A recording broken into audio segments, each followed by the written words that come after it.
everybody, and welcome to the Daily Dose. I am so honored that you are here. This week, we're going to spend some time talking about messy spirituality. We're going to do a 5-part series throughout this week talking about what it means to have a messy spirituality. If you're somebody who's watching on Facebook, would you do me a favor? Would you go ahead and like this post as well as share it on to your personal page so other people who are living lives of messy spirituality can hear that too?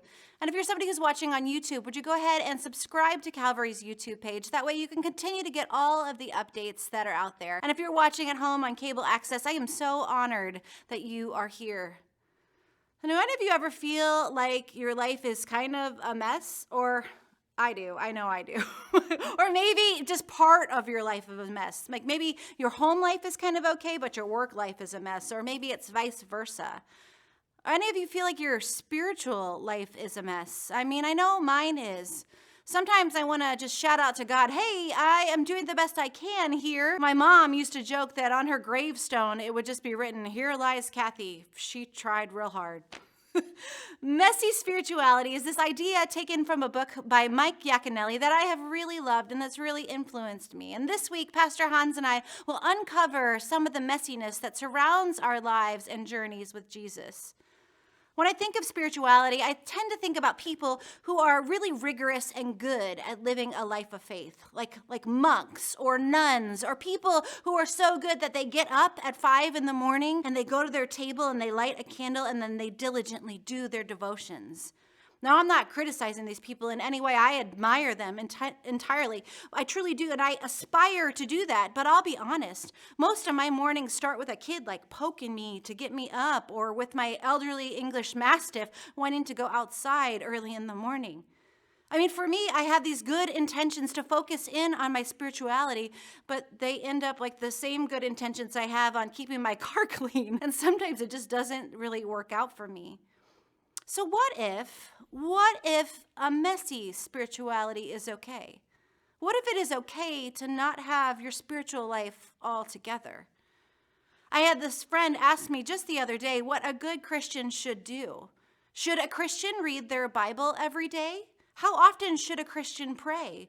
How often should a good Christian go to church? And I think that these are fair questions, and I think a lot of us get these in our heads too. I was active in the church and studying to go into a life of ministry in the church when I was in college, but my life was a lot messier, it seemed to me, at least than all the other chapel volunteers that I worked with.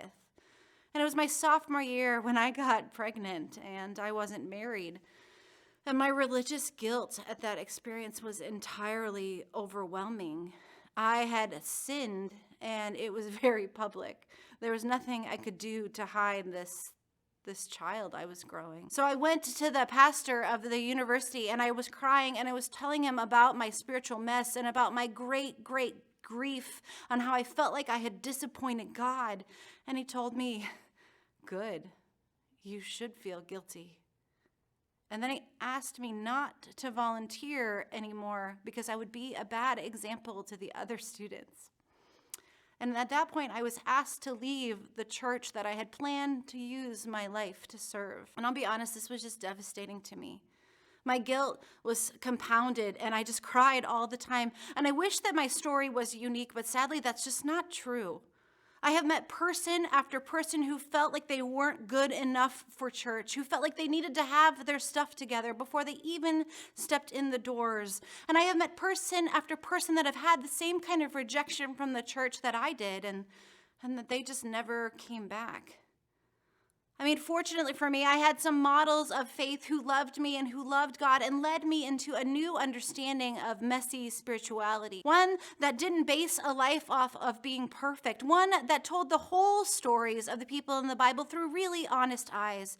And one that led me to understand that my experience, if I looked at the Bible, I was in good company. I was in the company of messy people.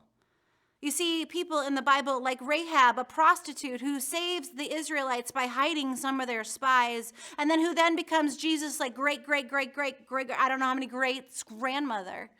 Or people like Sarah who just outwardly laugh at God's ability to give her a son. Or Mary Magdalene who wrestled with her own demons and who follows Jesus around because she just can do no other.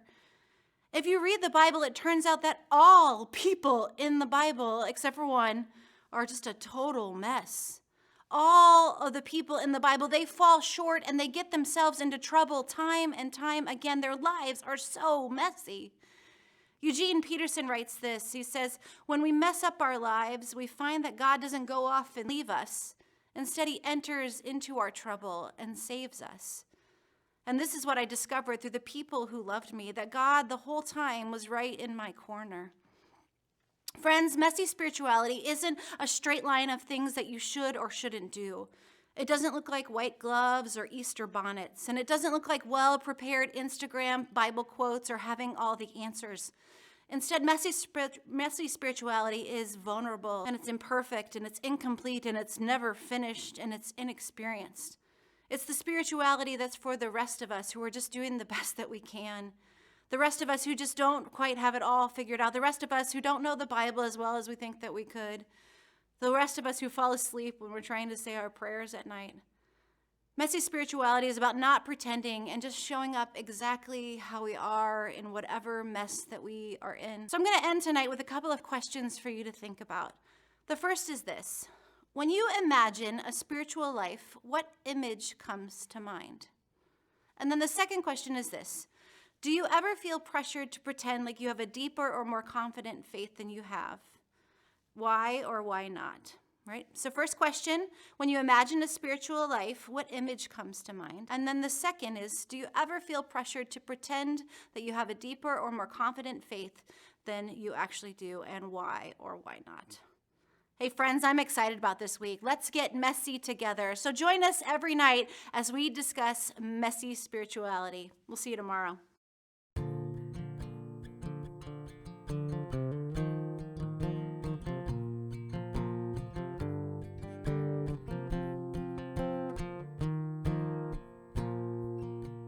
Let the King of my heart be the mountain where I run, the fountain I drink from. Oh, he is my song. Let the King of my heart be the shadow where I hide, the ransom for my life. Oh, he is my song. You are good, good. Oh, you are good, good. Oh, you are good, good. Oh, you are good, good. Oh, let the King of my heart be the wind inside my sails, the anchor in the waves. Oh, he is my song. Let the King of my heart be the fire inside my veins, the echo of my days. Whoa, he is my song. You are good, good. Oh, you are good, good. Oh, you are good, good. Oh, you are good, good. Oh. You're never gonna let me down.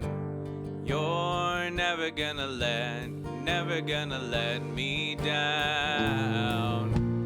You're never gonna let me down. You're never gonna let me down. You're never gonna let me down.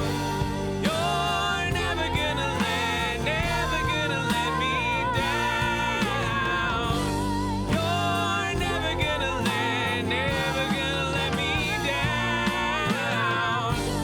You're never gonna let me down.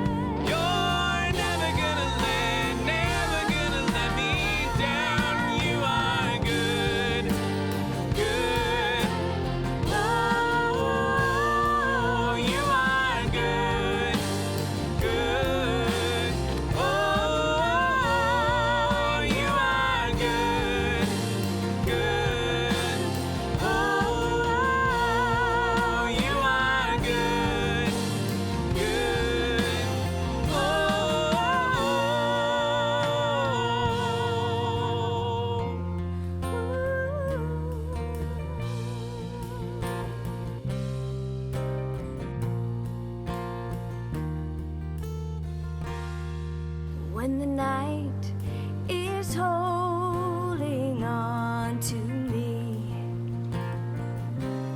God is holding on. When the night is holding on to me. God is holding on.